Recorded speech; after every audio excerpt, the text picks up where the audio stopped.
बिस्मिल्लाहिर्रहमानिर्रहीम, अस्सलाम वालेकुम। मैं हूं मखदूम शहाबुद्दीन और आप देख रहे हैं पावर टॉक। नाज़रीन इकराम, इस्लामाबाद का सियासी उफक एक बार फिर धुंध में लिपटा दिपटा दिखाई देता है, जहां हर खबर बज़ाहिर एक दूसरे से जुड़ी हुई है, मगर मजमूई तस्वीर किसी वाज़े समत की निशानदही नहीं करती। ऐवानों में गुफ्तगू का शोर अपनी जगह मौजूद है, मगर इस शोर में फैसलों की गूंज कम और अबहाम की बाज़गश्त ज़्यादा सुनाई देती है। कभी 18वीं तरमीम बहस का मरकज बनती है, कभी किसी सानहे के शोले सियासी बयानिए को अपनी लपेट में ले लेते हैं, और कभी मुज़ाकरात का जिक्र खुद अपनी मानवीयत खोता दिखाई देता है। यूं महसूस होता है जैसे सियासत आगे बढ़ने के बजाय एक ही दायरे में गर्दिश कर रही हो। एक तरफ हुकूमत की जानिब से यह तासुर दिया जा रहा है कि बातचीत के दरवाजे बंद नहीं, कमेटियां कायम हैं, फोरम्स मौजूद हैं और मसाइल का हल मुकालमे ही में तलाश किया जा सकता है। दूसरी तरफ ऑपोजिशन का कहना है कि मेज तो मौजूद है, मगर इस पर एतमाद की कुर्सी खाली है। ऑपोजिशन लीडर के नोटिफिकेशन को कोई आईनी तकाजा करार देता है, तो कोई इसे गैर जरूरी ताखीर की अलामत समझता है। यूं सियासत एक ऐसे आईने में बदल चुकी है जहां हर फरीक को अपना मौक़िफ़ साफ दिखाई देता है, मगर दूसरे की बात सुनने का हौसला कम होता जा रहा है। इसी सियासी बेचैनी के माहौल में 18वीं तरमीम एक बार फिर मौजूए बहस बनकर उभरी है। गुल प्लाजा के सानहे से उठने वाला धुआं सिर्फ एक इमारत या एक शहर तक महदूद नहीं रहा, बल्कि वो विफाकी ढांचे, सूबाई इख्तियारात और वसाइल की तकसीम तक फैल गया है।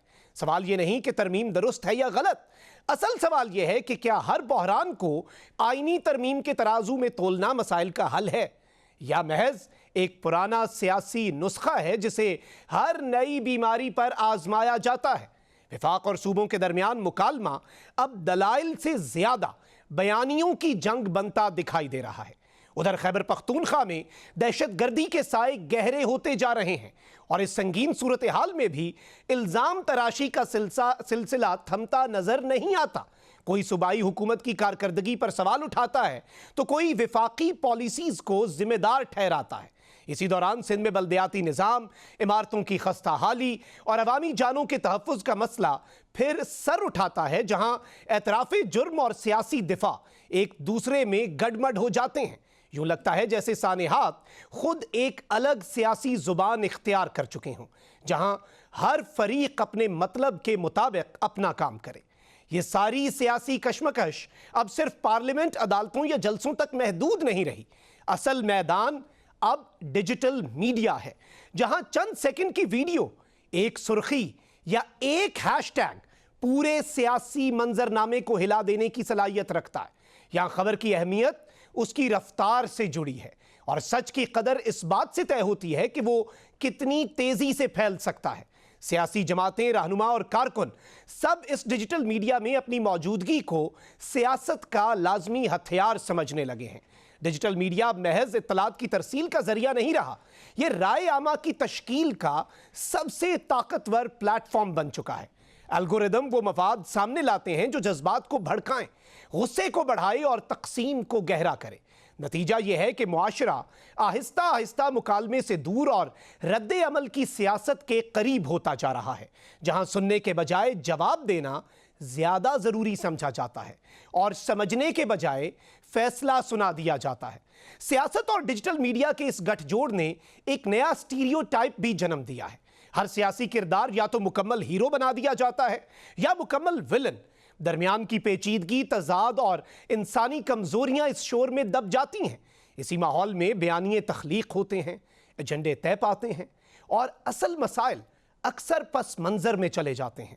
यही वजह है कि आज सवाल सिर्फ ये नहीं कि इक़्तिदार किसके पास है, बल्कि ये भी है कि कहानी कौन सुना रहा है और किस जाविये से। यूं लगता है कि मुल्की सियासत एक ऐसे नाजुक मरहले में दाखिल हो चुकी है जहां हर बयान वजन रखता है, हर खामोशी मानी खेज है, और हर डिजिटल लहर एक सियासी हकीकत को जन्म दे सकती है। मफाहमत और महाजराई के दरमियान ये झोल कब खत्म होगा, इसका जवाब किसी के पास वाज़े नहीं। मजाक उड़ाना या अफवाह फैलाना तो एक खेल की मिसाल है, अब असल सवाल यह है कि इस खेल की कीमत कौन अदा करेगा। इसी सब पर बात करने के लिए हमें स्टूडियोज में ज्वाइन किया है सनाउल्लाह खान साहब ने, सहाफ़ी हैं, सीनियर तज्ज़ियाकार हैं, और Farhan Virk, digital media expert. दोनों से बात करते हैं। सबसे पहले डॉक्टर साहब आपकी तरफ आऊँगा। बानी पीटीआई के एक्स अकाउंट और सोशल मीडिया अकाउंट्स की बंदिश के हवाले से इस्लामाबाद हाई कोर्ट में एक केस भी लगा हुआ है, और इस वक्त जब भी हम मुज़ाकरात की बात करते हैं, जब भी कोई सीज़ फायर की बात होती है, जब भी CBMs कॉन्फिडेंस बिल्डिंग मेजर्स की बात होती है, तो जो चीज़ लाइमलाइट में आती है वो पाकिस्तान तहरीक इंसाफ का सोशल मीडिया है, पाकिस्तान तहरीक इंसाफ का digital media, including the digital media accounts of founder PTI। तो इस सब के हवाले से आपको क्या लगता है कि असल इशू क्या है? जी शाह, देखिए मैं तो माजी में तहरीक इंसाफ का एक कारकुन भी रहा हूँ और मैं PTI को बड़ा क्लोजली अंडरस्टैंड करता हूँ। मैं तहरीक इंसाफ के जो अहम ऑफिस हैं उनके साथ भी एफिलिएटेड रहा हूँ। तो मैंने एक चीज़ देखी थी कि 2011 से तहरीक इंसाफ का जितना भी सोशल मीडिया है वो बाकायदा हाईजैक हो चुका था। अगर मैं इसके ऊपर मज़ीद आपके सामने रोशनी डालूँ तो मैं आपसे बात कर रहा हूँ 2014, 15, 16 की, कि ये वो टाइम था जब तहरीक इंसाफ की जो पंजाब लेवल की लीडरशिप थी और सेकंड ईयर लीडरशिप थी, उन्होंने बुनियादी तौर पर एक नुक्ता उठाया। उन्होंने कहा कि खान साहब, ये जितने भी PTI के ऑफिशियल अकाउंट्स हैं ये एक महसूस लॉबी और एक महसूस लीडरशिप को प्रमोट करते हैं, और जो तहरीक इंसाफ पंजाब की क़यादत है उसको काफ़ी हद तक इग्नोर किया जाता है। तो मेरी आंखों के सामने ये वाक़या हुआ कि इमरान खान ने अमेरिका में जिब्रान इलियास से रब्ता किया, जो कि उस वक्त भी तहरीक इंसाफ के अकाउंट्स को चलाते थे, लेकिन वो जिस तरह भी 2022 के बाद बराह रास्त तहरीक इंसाफ सोशल मीडिया के प्रेसिडेंट बन के एक तरह से सामने आए, वो पहले नहीं थे। 2011 से लेकर 2022 तक उनका शेडो रूल चल रहा था और 2022 के बाद से वो खुलकर सामने आए हैं। तो ये सारा मामला अमेरिका से ऑपरेट हो रहा था। तो इमरान खान उनसे रब्ता करते हैं और उनको कहते हैं कि जिब्रान, ये जो पंजाब की क़यादत है इनको भी आपको एक्सेस देनी चाहिए। और उन्होंने इतना रेजिस्ट किया कि हमें खुद नजर आया कि एक स्टेज पर इमरान खान शर्मिंदा हो गए और उन्होंने उनसे अकाउंट्स का पूछना बंद कर दिया। यानी कि तहरीक इंसाफ के अपने अकाउंट्स हैं, पार्टी के अकाउंट्स हैं, इमरान खान का जाती अकाउंट है, लेकिन इमरान खान की एक्सेस नहीं थी, उसके कहने पर वो टीम चलती नहीं थी, और वो फिर सियासी मुफाहमत या वो जो से है कि मैं कैसे अपनी सोशल मीडिया टीम के खिलाफ बोल सकता हूं, वो इस मामले पर चुप रहते थे। और अब जो मौजूदा दौर में हम देख रहे हैं तो हमें तो नजर आ रहा है कि उन लोगों ने बाकायदा उन अकाउंट्स के ऊपर पूरा कब्जा कर लिया है, और इन अकाउंट्स की मोनेटाइजेशन किधर जा रही है, इनकी डिटेल्स किधर जा रही है। मैं आपके सामने एक इंसिडेंट कोट करने लगा हूं कि कुछ रोज पहले तहरीक इंसाफ के जो अजहर मशवानी साहब हैं उन्होंने बाकायदा एक ट्वीट किया, वो UK से अब चला रहे हैं।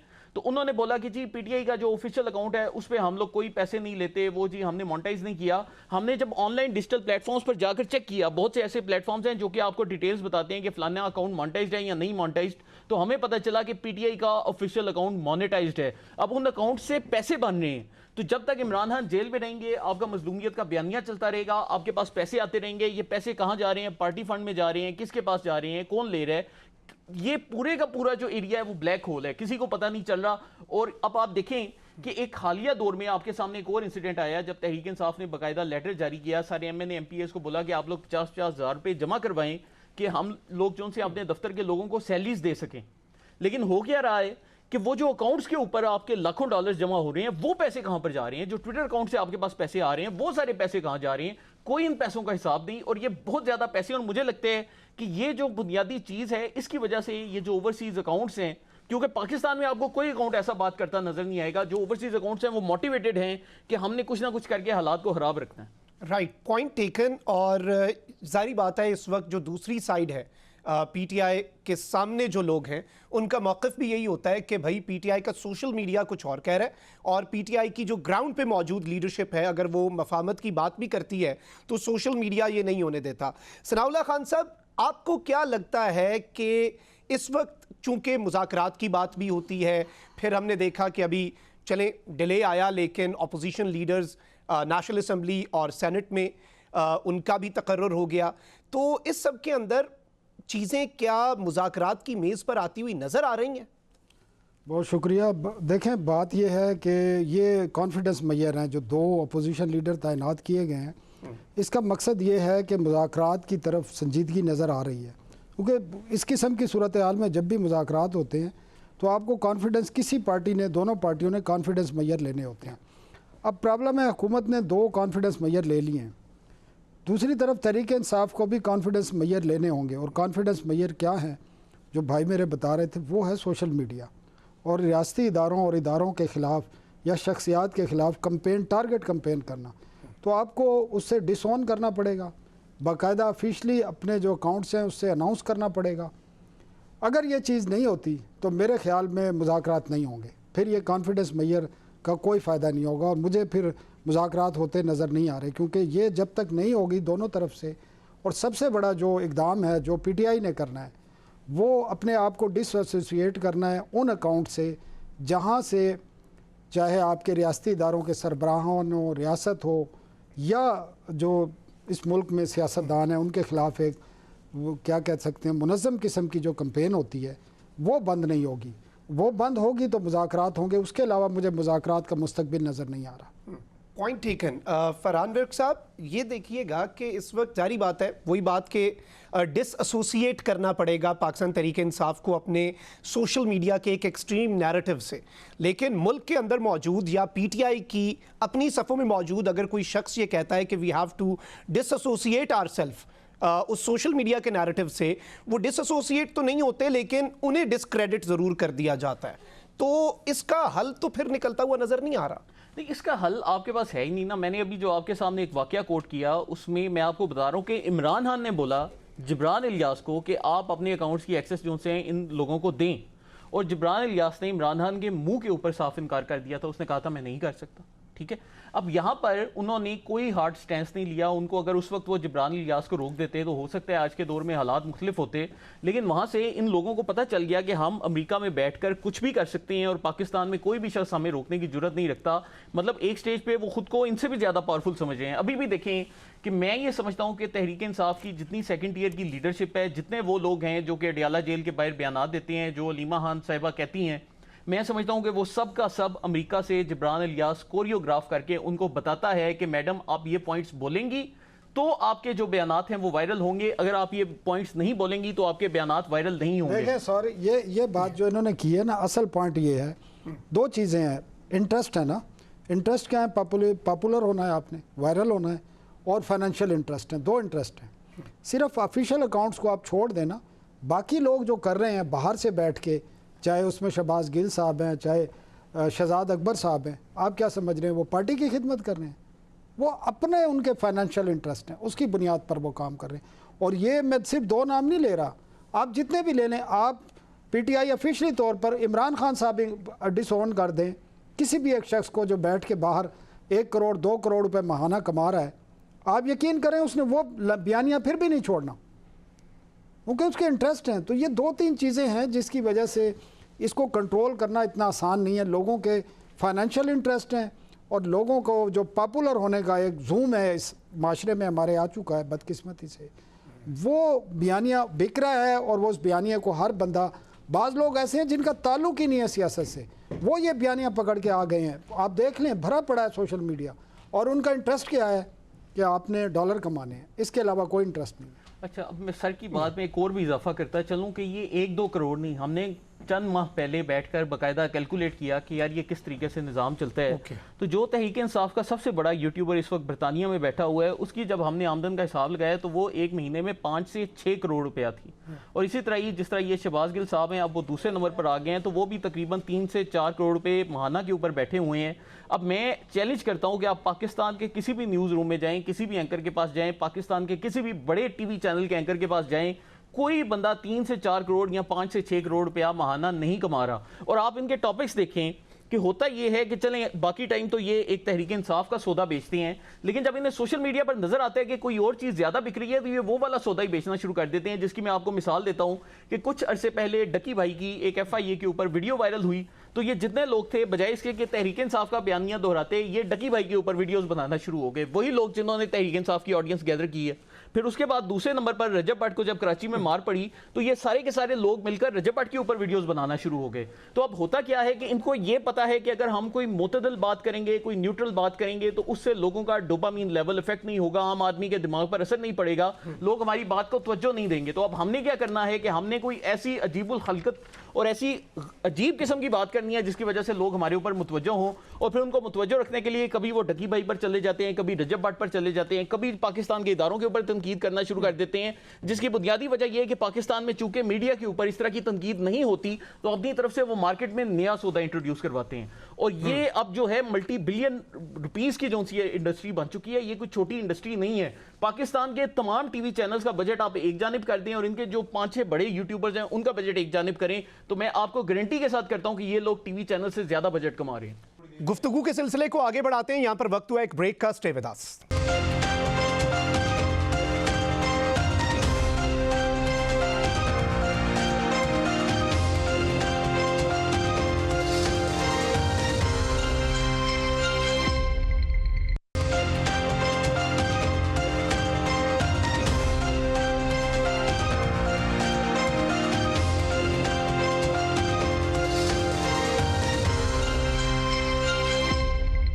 Welcome back after the break. हमारे साथ मौजूद हैं सनाउल्लाह खान और डॉक्टर फरहान विर्क। गुफ्तगू के सिलसिले को आगे बढ़ाते हैं। सनाउल्लाह खान साहब, जो सबसे आम चीज़ है वो ये है कि चलें ठीक है, ट्रेंड्स की गेम भी है और इसमें अब चूंकि सोशल मीडिया पॉपुलैरिटी मोनेटाइज हो चुकी है, उसमें एक फाइनेंशियल एस्पेक्ट आ चुका है, तो वो फाइनेंशियल इंटरेस्ट भी हो सकता है।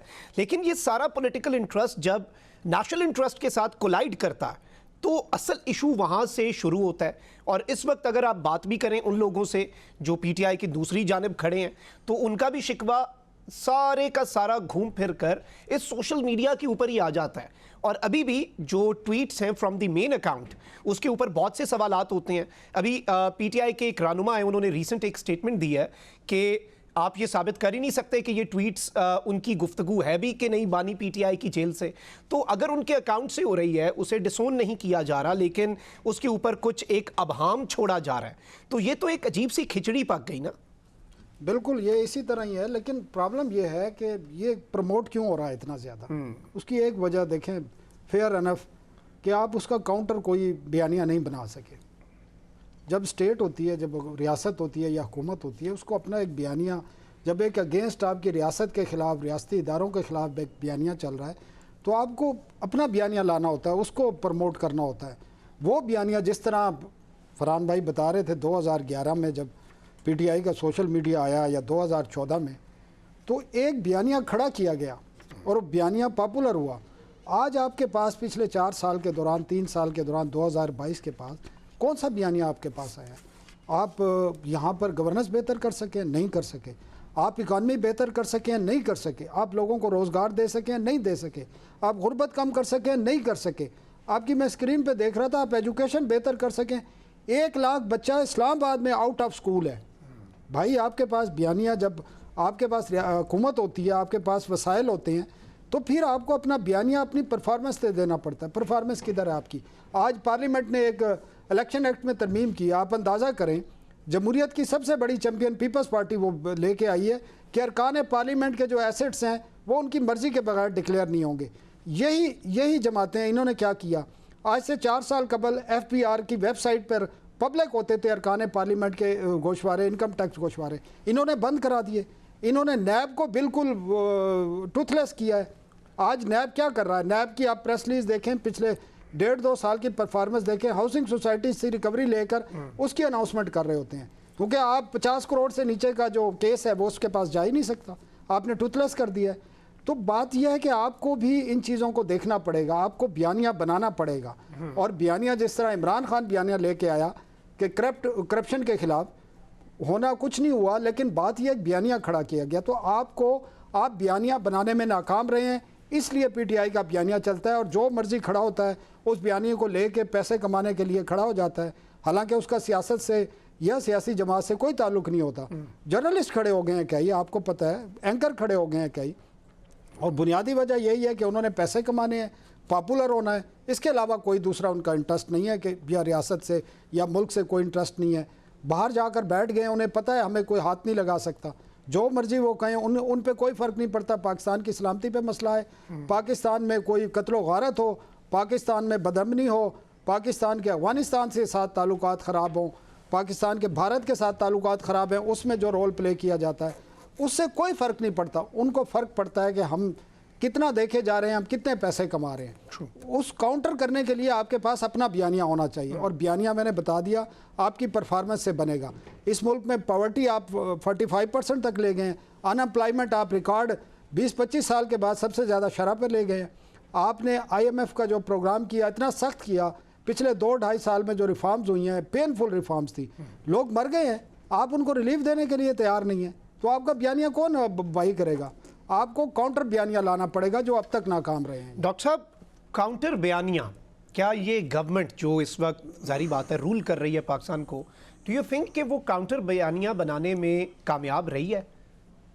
जी देखिए, जो काउंटर बयानिया ना, उसमें सबसे मेन चीज़ ये है कि ये हमारी एक डेमोक्रेटिक सिस्टम का बुनियादी फ्लॉ आ जाता है कि जब भी आप डेमोक्रेसी में ज़्यादा मिर्च मसाला डालते हैं तो वो बयानिया ज़्यादा बिकता है। तो ये अब इसमें एक डेमोक्रेटिक मॉडल के ऊपर एक चीज़ आ जाती है। जैसे अब मैं आपके सामने एक मिसाल रखता हूँ कि इस वक्त दुनिया की जो सबसे बड़ी जमहूरियत है वो हमारा हमसाया मुल्क भारत है, और भारत में 70 साल डेमोक्रेसी के बाद जो उनका एक बयानिया निकला है वो क्या निकला है? नरेंद्र मोदी का जी बयानिया निकला है, भारतीय जनता पार्टी का बयानिया निकला है, RSS का बयानिया निकला है। और वो बयानिया क्या है कि 20% जो इंडिया के मुसलमान हैं वो 80% इंडिया के हिंदुओं के लिए ख़तरा है। ये उन्होंने 70 साल की जमहूरियत के बाद ये वाला बयानिया जो उनसे उनका निचोड़ निकला। अब इससे जो नेक्स्ट उनका इलेक्शन होगा उसमें मोदी जी की जगह योगी आदित्यनाथ आएंगे, और योगी आदित्यनाथ की मुसलमानों के खिलाफ वो इंतहा की स्टेटमेंट्स हैं कि आप तसव्वुर नहीं कर सकते। तो अब होगा क्या कि भारत में वो सियासी जमातें जो कि एक पॉजिटिव बयानियां दे रही हैं या कह रही हैं कि मुल्क को स्टेबिलिटी की तरफ लेकर जाने हैं, जैसे राहुल गांधी है, हमने देखा है कि वक्त के साथ साथ उसको साइडलाइन किया जा रहा है, और उसकी बजाय जो हार्डकोर उनके इंतहा पसंद किस्म के लोग हैं वो जो उनसे सामने आ रहे हैं। तो अब यहाँ पर भी लेट सपोज कि हुकूमत को एक बयानिया देने, और हुकूमत कहती है कि हम रिफॉर्म्स पे जाएंगे, डेवलपमेंट पे जाएंगे, गवर्नेंस पे जाएंगे, तरक्की करेंगे, तो ये जो बयानिया है ये आपका बिक ही नहीं सकता क्योंकि ये डेमोक्रेटिक सिस्टम है। अब यहाँ पर इसका जो एक उल्टा एक बयानिया है कि आप सख्त मिजाज एक रवैया अपनाएं मुखालफिन के खिलाफ, आप जितना तशद्दुद पसंदी, इश्तियाल पसंदी के ऊपर जाएंगे उतना ज़्यादा जो सा है आपका बयानिया बिक जाएगा। अब अगर हुकूमत जो सी है इसी के ऊपर कोई बड़ा खतरनाक किस्म का बयानिया बनाती है, मैं आपको शर्त लगा कर कहता हूँ वो बिकना शुरू हो जाएगा, लेकिन उसका फ़ायदा क्या है कि लॉन्ग टर्म में आपके मुल्क को नुकसान होते हैं, और यही चीज़ फिर आपको नज़र आ रही है। तो यहाँ पर एक ज़रूरत क्या है कि आम लोगों को पहले एजुकेट किया जाए। जिस तरह देखें आप यूरोप में जमहूरियत चलती है तो लोगों को बाकायदा एजुकेट किया जाता है। अब खैबर पख्तूनख्वा में आप देखें कि 2013 में वहाँ पर जो शरह ख्वानगी था, पढ़े लिखे लोगों की तादाद थी वो 53% थी, और आज 2025 है और खैबर पख्तूनख्वा में 53% से कम होकर 51% पे आ गई है। 2% जो से लिटरेसी रेट वहाँ पर कम हुआ है। अब उस पर तहरीक इंसाफ अपनी तरफ से एक लॉजिक देती है कि जी फाटा हम में शामिल हो गया इसलिए कम हो गया, लेकिन मेरे भाई जो आपने बड़े बड़े दावे किए थे वो कहाँ गए? और फिर इसका एक एंड रिजल्ट आपके पास क्या चल रहा है कि यहाँ पर जो मिसाल यूसुफजई साहब हैं वो आकर टीवी के ऊपर बोलती हैं, वो कहती हैं कि जी हमें लोगों ने डेवलपमेंट के लिए, तरक्की के लिए वोट नहीं दिए, हमें लोगों ने इसलिए वोट दिए क्योंकि हमने इमरान खान को छुड़वाना है। तो जितना शरह ख्वानगी गिर रहा है उतना ज़्यादा हम देख रहे हैं कि वहाँ पर तहरीक इंसाफ की जो सपोर्ट है वो बढ़ती जा रही है। और इंडिया में भी आप देखें तो यही चल रहा है कि जिस तरीके से वहाँ पर एक बयानिया बनाया जा रहा है, जितने लोग अनपढ़ होंगे उतना लोग डेवलपमेंट वगैरह से दूर भागेंगे, उनको समझ नहीं आएगी कि हमारे लिए बेहतर क्या है, इतना इन लोगों को मुसलमानों के खिलाफ जहर बेचा जाएगा। तो ये मुझे लगता है कि थोड़ी निज़ाम के मसाइल इसमें ज़्यादा हमारे सामने आ रहे हैं। Right, point taken. आगे बढ़ते हैं अफगानिस्तान के हवाले से और खैबर पख्तूनख्वा में बिलखुसूस जो एक दहशतगर्दी की लहर है उसके खिलाफ ऑपरेशन जो चल रहा है, उसमें भी फिर ऑब्वियसली सोशल मीडिया का भी एक एलिमेंट है, एक नैरेटिव है। सनाउल्लाह खान साहब, इस मामले के ऊपर क्या कोई हल या कंसेंसस खैबर पख्तूनख्वा हुकूमत और स्टेट या फिर वफाकी हुकूमत के दरमियान होता हुआ नज़र आ रहा है as far as the operation in Khyber Pakhtunkhwa is concern? आपने वो साबिक वज़ीर आला KP का बयान देखा होगा अली अमीन का चंद रोज़ कबल, जिसमें उन्होंने कहा था सुहेल अफरीदी साहब के बयान के हवाले से कि शवाहिद नहीं है। उन्होंने कहा उन्होंने ख़ुद शवाहिद देखे हैं और ऐसे शवाहिद हैं जिसको डिसोन नहीं किया जा सकता कि कौन दहशतगर्दी में मुलव्वस है। तो ये बात तो क्लियर है, लेकिन मेरे ख़्याल में ऑपरेशन हो रहा है वहाँ पे। मैं ख़ुद उस इलाके से ताल्लुक़ रखता हूँ, बल्कि रात को वापस आया हूँ DA खान से पिछले 4-5 दिन से। तो ऑपरेशन जारी है और पूरे KP में जारी है, और आवाम के लिए जो बयानिया होता है वो डिफरेंट होता है और जो असल बयानिया होता है वो डिफरेंट होता है। मेरे ख़्याल में PTI का जो आवाम के लिए बयानिया है वो यही है कि वो ऑपरेशन को सपोर्ट नहीं करते, लेकिन मैं यकीन से कहता हूँ कि PTI की जो हुकूमत है KP की वो ऑपरेशन के साथ है और बिल्कुल सपोर्ट कर रहे हैं। ये बिल्कुल एक बेबुनियाद किस्म का एक वो सियासी बयानिया बनाया हुआ है अवाम के लिए कि हम इसको सपोर्ट नहीं कर रहे, क्योंकि उनकी वहाँ हुकूमत है, उन्हें लोगों को जवाब भी देना होता है। लेकिन असल में साबिक जो वज़ीर आला थे वो भी सपोर्ट कर रहे हैं और ये भी सपोर्ट कर रहे हैं। ऑप्शन इनके पास भी कोई नहीं है, इन्हें भी पता है। और अगर ये पब्लिकली इस चीज़ को करेंगे तो फिर इन पर भी वही अटैक हो सकते हैं जो मौलाना फजल रहमान पे हुए थे या ANP के लोगों के ऊपर हुए हैं या बाकी जमातों के लोगों के ऊपर हुए हैं। तो बहुत सारी वजूहत हैं। इसको आप सियासत भी कह सकते हैं, इसको आप बुज़दिली भी कह सकते हैं और इसको आप कुछ और भी कह सकते हैं, लेकिन है ये हकीकत में कि ऑपरेशन की ये सपोर्ट में है, पब्लिकली नहीं है लेकिन बैक पे ये सपोर्ट कर रहे हैं। पब्लिकली नहीं है डॉक्टर साहब, पब्लिकली ऑपरेशन की सपोर्ट क्यों नहीं हो पा रही? क्योंकि KP में ऑपरेशंस तो हो रहे हैं और जो एक विजन अज़्म इस्तेहकाम है उसके तहत IBOs भी जो इंटेलिजेंस बेस्ड ऑपरेशंस हैं वो भी बहुत ज़्यादा इंटेंसिफाई कर दिए गए हैं, रोज़ाना खबरें आती हैं। लेकिन फिर अगर ऑपरेशन हो ही रहा है और ऑपरेशन ज़रूरी भी है, नागुज़ीर भी है, तो फिर नैरेटिव वापस हम आ रहे हैं ना उस नैरेटिव की फील्ड के अंदर और उस दुनिया के अंदर। तो ये नैरेटिव जो है, क्योंकि अल्टीमेटली ये नैरेटिव दहशतगर्दी के ख़िलाफ़ जंग जो है उससे नुकसान भी पहुंचा सकता है। नेशनल एक्शन प्लान में सिर्फ काइनेटिक ऑपरेशंस तो नहीं है, नॉन काइनेटिक में ये narrative, media, social media, electronic media, ये भी शामिल है। जी देखिए, इसमें भी जो बुनियादी मसला है, मैंने जैसे आपको बताया कि इमरान खान का जो ट्विटर अकाउंट है वो बाकायदा अमेरिका से ऑपरेट हो रहा है। वहाँ से वो शख्स जो है अमेरिका में बैठा वो हिदायत देता है कि आपने ये बयानिया चलाना है। और उनका जो हालिया कुछ अरसे में एक बयानिया आया जिसमें उन्होंने एक ट्वीट में ये भी लिखा कि ऑपरेशंस करने का मकसद ये है कि हम खैबर पख्तूनख्वा में गैर मकबूल हो जाएंगे और हमारी मकबूलियत को नुकसान पहुँचाया जाएगा। ये इमरान खान के अकाउंट से बाकायदा ट्वीट किया गया था। अब मेरा यहाँ पर बुनियादी सवाल ये उठता है कि दहशत गर्दों के खिलाफ जो सबसे बड़े ऑपरेशन हुए वो तहरीक इंसाफ की पहली सूबाई हुकूमत के बाद हुए। जो ऑपरेशन ज़रब-ए-अज़्ब हुआ वो तहरीक इंसाफ की पहली सूबाई हुकूमत के बाद हुआ और उस पूरे ऑपरेशन में पूरे खैबर पख्तूनख्वा में बाकायदा ऑपरेशन किए, IDPs डिप्लेस हुए। लेकिन क्या उनसे तहरीक इंसाफ की मकबूलियत को फ़र्क पड़ा? क्या वो 2018 के इलेक्शन नहीं जीते? बिल्कुल जीते। तो इससे हमें पता चलता है कि एक तो ऑपरेशन से उनकी मकबूलियत में कोई इतना खास हमें फ़र्क पड़ता नज़र नहीं आया। दूसरी चीज़ क्या है कि एक अहम चीज़ जो कि हम बार बार भूल जाते हैं वो ये है कि खैबर पख्तूनख्वा सिर्फ कबायली अजला नहीं है। आपके सामने पूरी हज़ारा बेल्ट आ जाती है, हरीपुर आ जाता है, एबटाबाद आ जाता है, नारान आ जाता है, कागान आ जाता है, फिर कोहिस्तान आ जाता है, स्वात, चारसदा, मर्दान, नौशहरा, सवाबी, पिशावर, DI हान, बन्नू, टांक, लकी, मरवत। आप इन सारे अजला में देखें कि यहाँ पर भी तहरीक इंसाफ इलेक्शन जीती है ना। तहरीक इंसाफ की सूबाई असम्बली में 2/3 मेजॉरिटी है। आप स्वात देखें, आप अपर चित्राल देखें, आप लोअर चित्राल देखें, आप दीर देखें, अपर दीर देखें, लोअर दीर देखें, औरंगज़ेब एजेंसी देखें, मोहम्मद एजेंसी देखें, पारा चिनार देखें, हंगू देखें, आपको वहां पर तहरीक इंसाफ का एक भी ऐसा सियासतदान नजर नहीं आता जो कि खुलकर बोले कि जी मैं ऑपरेशन के खिलाफ हूं, ऑपरेशन नहीं होना चाहिए, दहशत गर्दों के खिलाफ कोई एक्शन नहीं होना चाहिए। एक तहरीक इंसाफ का ऐसा सियासतदान नहीं। जब भी कोई सियासतदान बोलेगा, कहां से बोलेगा? जिला खैबर से बोलेगा। अब जिला खैबर में आपको पता है कि वादी तीरा में मैदान के इलाके में मंशियात की एक बहुत बड़ी मंडी लगती है। अब वहां से सुहेल अफरीदी हैं, वहां से अब्दुल गनी अफरीदी हैं, वहां से इकबाल अफरीदी हैं। ये जो तीनों बंदे हैं ये सबसे ज्यादा खुलकर ऑपरेशन के खिलाफ बोलते हैं। बाकी कौन बोलता है तहरीक इंसाफ में? तो ये जो एक बयानिया बनाया जाता है सोशल मीडिया से, ये बिल्कुल गलत है। खैबर पख्तूनख्वा के जो अवाम है कभी दहशतगर्दों की हिमायत नहीं कर सकते। वो दहशतगर्द जिन्होंने 80,000 पख्तूनों को शहीद किया है। पख्तून वाली का बुनियादी असूल है कि जिसमें बदला भी शामिल है, कि वो बदला लेते हैं। अब 80,000 लोगों को शहीद किया जाए और आप जाकर उनके तरले करें कि भाईजान प्लीज हमसे बातचीत कर लें, हमसे मुज़ाकरात कर लें, ये बात कोई भी शख्स नहीं मानता। होता ये है कि वहां के जो लोग हैं वो दहशतगर्दों के खौफ से कई दफ़ा ये बातें नहीं करते। अब तहरीक इंसाफ को भी अगर आप देखें तो वहां की सूबाई हुकूमत बाकायदा फैसिलिटेट कर रही है। मैं इस पर सुहेल अफरीदी को अप्रिशिएट करूंगा, मैं उनके मुखालिफ नहीं जाऊंगा, मैं अप्रिशिएट करता हूं। लेकिन आपको लोगों की ओनरशिप लेनी पड़ेगी। जिस तरह ANP ने ओनरशिप ली, उन्होंने उनके लोग शहीद भी हुए। आज भी देखें कि पाकिस्तानी फौज के ऊपर हम देखते हैं सबसे ज्यादा जो तनकीद करती है वो ANP की क़यादत करती है। लेकिन जब DG ISPR ने प्रेस कॉन्फ्रेंस की तो उन्होंने ANP की क़यादत को फिर भी सलाम किया, उन्होंने उनको सराहा, सिर्फ इसलिए क्योंकि उन्होंने शहादतें दी हैं कि बेशक वो पाकिस्तानी फौज के ऊपर या एस्टेब्लिशमेंट के ऊपर तनकीद करें, लेकिन अगर कोई मुल्क के लिए शहादतें देता है तो हमारे लिए वो मुकद्दम है, हम आज भी उसको सलाम करते हैं। तो तहरीक इंसाफ को भी लोगों की ओनरशिप लेनी पड़ेगी। जब तक आप ओनरशिप नहीं लेंगे तो क्या होगा? अब मैं आपके सामने एक मिसाल रखता हूं ना। एक नौजवान है जो कि तहरीक इंसाफ के हालिया सोशल मीडिया बयानिए की वजह से पाकिस्तानी रियासत से मुतनफर हो चुका है और वो खुद को PTI का सपोर्टर कह रहे हैं। अब सियासतदानों का तो आपको पता है कल को ये डील कर लेते हैं। अब 100% है कि तहरीक इंसाफ ने 1 साल बाद, 2 साल बाद, 5 साल बाद, 8 साल बाद, 10 साल बाद डील करनी रियासत के साथ ही चलना है ना, आप उससे अलहदा होकर तो नहीं चल सकते।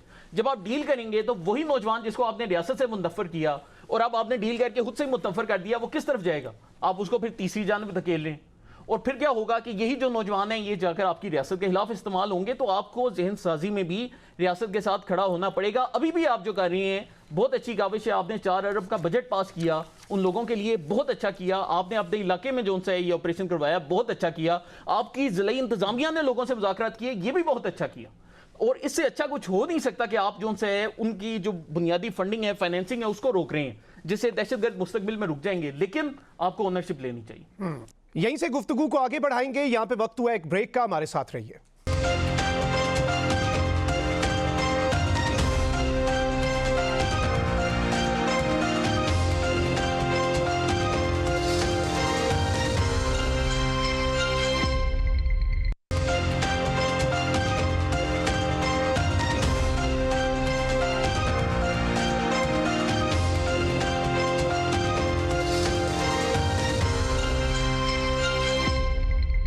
Welcome back after the break. आगे बढ़ते हैं। सनाउल्लाह खान साहब, पाकिस्तान इंटरनेशनली मिडल ईस्ट को देख लें आप, या दुनिया भर के जो मामलात हैं उन्हें देख लें, तो उसमें बड़ी इंपॉर्टेंस इख्तियार कर गया है रिसेंट टाइम्स के अंदर। हमने देखा एंड स्पेसिफिकली जो मई 2025 में हुआ, उसके बाद पाकिस्तान की मिडल ईस्ट के अंदर, अरब ममालिक के अंदर और दुनिया भर के अंदर वो फोरम्स जहाँ पर यूजुअली हम देखते थे कि पाकिस्तान साइड पे होता था, अब कम से कम पाकिस्तान डिस्कशन की टेबल पे है।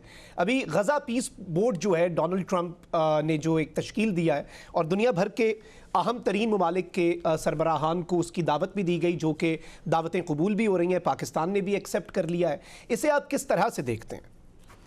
ये सबसे अहम आज का सब्जेक्ट मेरे ख्याल में यही है, और पाकिस्तान के लिए ये इनविटेशन जो है वो दोनों तरह से बड़ी मुश्किल थी। एक्सेप्ट करने में भी बहुत मुश्किलात हैं और उसको रिजेक्ट करने में भी बहुत मुश्किलात हैं। दुनिया का जो निज़ाम चल रहा है, जो इस वक्त अमरीकी सदर के जो रवैये की वजह से तब्दीलियाँ आई हैं, उससे नज़र आ रहा है कि अमरीकी सदर डोनाल्ड ट्रंप जो है वन वीटो पावर चाहते हैं। जो दूसरी जंग अज़ीम के बाद जब अक़वाम मुत्तहिदा बना और उसमें वीटो पावर 5 जो एटमी ममालिक थे उनको दी गई, अब वो उससे बिल्कुल एक आपको रुझान तब्दील नज़र आ रहा है। अगर आपने गुज़श्ता रोज़ एक वीडियो देखी हो डिवोर्स में, जहाँ पर अमरीकी सदर ने बड़ी हकारत से कुछ यूरोपीय यूनियन के जो लीडर्स थे उनको पीछे धक्का दिया, और जो उनके गुफ्तगू का अंदाज़ था, आप उससे समझ जाएं तो वो क्या आज नज़र आ रहा है कि वो किस किस्म का जो है सूरत हाल देखते हैं। अब ग्रीनलैंड के मामले पर पूरे यूरोप को उन्होंने आगे लगाया हुआ है। इसी तरह बाकी दुनिया में देख लें तो जो 60 ममालिक हैं, मुझे लगता है ये तमाम के तमाम शामिल होंगे। ये इन्विटेशन नहीं था, ये आर्डर था, और ये यूएन को जो है अंडरमाइन करने की भी एक आगाज़ है। अब अगर ये बोर्ड बन जाता है मुकम्मल और इसके डिसीजन भी शुरू हो जाते हैं, तो आपको पता है कि इस बोर्ड में वीटो पावर किसके पास होगी? ट्रंप के पास होगी। और इसमें वो ममालिक भी तमाम बैठेंगे उस बोर्ड में जो इसराइल को तस्लीम नहीं करते, और क्योंकि नेतन्याहू भी उस बोर्ड का मेंबर होगा। तो आप इससे अंदाज़ा कर लें कि पाकिस्तान के लिए कितनी मुश्किल ये फ़ैसला है। अगर इसको रिजेक्ट करते तो वो, जब मैंने कहा कि ये इन्विटेशन नहीं आर्डर है, तो जब आर्डर की आप वायलेशन करेंगे तो फिर उसको फेस भी करना पड़ेगा। हालांकि अभी तक आज भी अमेरिकी सदर जो है वो पाकिस्तान की भी तारीफ़ कर रहे हैं, और आज तो उन्होंने बल्कि वो भारत के 7 तैयारे नहीं, उन्होंने कहा जी 8 तैयारे गिरे, एक और बढ़ा दिया उन्होंने। जी बढ़ा दिया। वो कोई सबूत उनके पास होगा तो उन्होंने ये कहा। एग्जैक्टली। तो बड़ा मुश्किल फ़ैसला था, और इसमें से क्या पॉजिटिव निकल सकता है मशरिक़ वस्ता की सूरत हाल के हवाले से, फ़लस्तीनियों की जो मिजरीज़ हैं उनको कम करने के हवाले से, तो ये बड़ा इम्पॉर्टेंट है। और बिल्कुल एक आपको नया जो है दुनिया नज़र आएगी इस बोर्ड के बाद, जो मुझे नज़र आ रहा है ज़ाती तौर पर, बाकी अल्लाह बेहतर जानता है, कि यूएन अंडरमाइन होगा, एक नया इदारा खड़ा होगा, और अमेरिका की जो एक सोच नज़र आ रही है कि वो क्या कह सकते हैं उसको, वन वीटो पावर, तो वो उसकी तरफ जा रहा है। और अमेरिका ने तो, उस अमेरिकी सदर ने तो हद की है, इनविटेशन के साथ ये भी आर्डर किया है कि जो इस बोर्ड में शामिल होगा वो $1 बिलियन भी देगा। मतलब है कि गन उठाई हुई है, और वो कह रहे हैं कि पैसे भी दो और शामिल भी हो, और जो मैं कहता हूँ वो करो भी सही। तो करना पड़ रहा है सबको, पाकिस्तान भी करेगा, बाकी ममालिक भी ज्वाइन करेंगे, लेकिन ये है कि उसमें से रास्ते क्या निकलते हैं। ये जब इसकी इक़दाम शुरू होंगे गज़ा में और फ़लस्तीन में, अगर रिहेबिलिटेशन होती है, रीबिल्डिंग होती है, और उसमें काम होता है, लोगों को अमन मिलता है, जो फ़लस्तीनियों के राइट्स हैं वो उनको प्रोटेक्ट किया जाता है और ख़ित्ते में बाकी जो मामलात हैं वो बेहतर होते हैं, तो फिर पॉजिटिव भी हो सकता है। लेकिन ये है कि अब ये ममालिक जब इसराइल के साथ बैठेंगे जो इसराइल को एक्सेप्ट ही नहीं करते, तो फिर ये क्या स्टेटस होगा कि इसराइल के साथ बैठने से क्या उसको इसराइल को तस्लीम करने के बराबर ये बात होगी या कुछ और होगा, ये अब आने वाले दिनों में पता चलेगा। Point taken. डॉक्टर साहब, इसी पर बात करते हैं। इस वक्त जो सिचुएशन है, जाहिर बात है दो धारी तलवार है, बड़ा फूंक फूंक कर कदम रखना होगा और सारे ममालिक ही, it's not just about Pakistan. एक डोनाल्ड ट्रंप का रवैया है, अनप्रेडिक्टेबल है, अनसर्टेनिटी है, नो वन नोज़ वो कल क्या करे। बल्कि अब तो ट्रंप यूरोप और नेटो जो है उसकी भी एक, जिसे आप कहते हैं, डिसमेंटल करने की तरफ बढ़ चुका है और कदम उठा रहा है। पाकिस्तान का इस सब के अंदर रोल आप किस तरह से देखते हैं? जी शहाब, देखें, दुनिया में इस वक्त सिर्फ दो ही ऐसी रियासतें हैं जो कि बाकायदा मज़हब के ऊपर बनी हैं। उनमें से एक जो नज़रियाती रियासत है वो इसराइल है और जो दूसरी नज़रियाती रियासत है वो पाकिस्तान है। और पाकिस्तानियों का माजी गवाह है कि हमने दुनिया भर में जहाँ भी मुसलमानों के ऊपर जब भी वो मुश्किल आई, पाकिस्तान ने एक कलीदी रोल अदा किया। हम यहाँ पर बैठकर अपने मुल्क को, मैं समझता हूँ, बहुत अंडरमाइन करते हैं, लेकिन अगर हम देखें तो आज के दौर में पाकिस्तान की वजह से 14 से ज़ायद जो ममालिक हैं वो आज़ाद हुए हैं, जिनमें अक्सरियत मुसलमान मुल्कों की है। जब सोवियत यूनियन टूटा तो उसमें किस मुल्क का सबसे ज़्यादा रोल था? पाकिस्तान का रोल था। जब अफगानिस्तान के ऊपर रूस ने हमला किया, किस मुल्क ने सबसे ज़्यादा रोल प्ले किया? पाकिस्तान ने किया। और हमने बोस्निया के लिए क्या रोल प्ले किया वो हमारी तारीख गवाह है। अल जज़ायर के मुसलमान आज भी पाकिस्तानियों का शुक्रिया अदा करते हैं कि पाकिस्तान ने उनके लिए क्या कुछ किया। तो पाकिस्तान की हिस्ट्री रही है कि जहां भी मुसलमानों को कोई ना कोई मसला दरपेश आया है, पाकिस्तान ने हमेशा लीड किया है। हाँ, हम कमज़ोर हैं, हमारे पास ताकत नहीं रही, हमारे ऊपर भारत ने हमला किया, हमने भारत को एक दफ़ा बता दिया कि पाकिस्तान कहाँ पर खड़ा है। तो मौजूदा दौर में पाकिस्तान तेज़ी से इमर्ज हो रहा है। पाकिस्तान के मुतालिक कहा जा रहा था कि एक वो दौर आएगा जब पाकिस्तान की हाँ और ना में अक़वाम आलम के फैसले होंगे।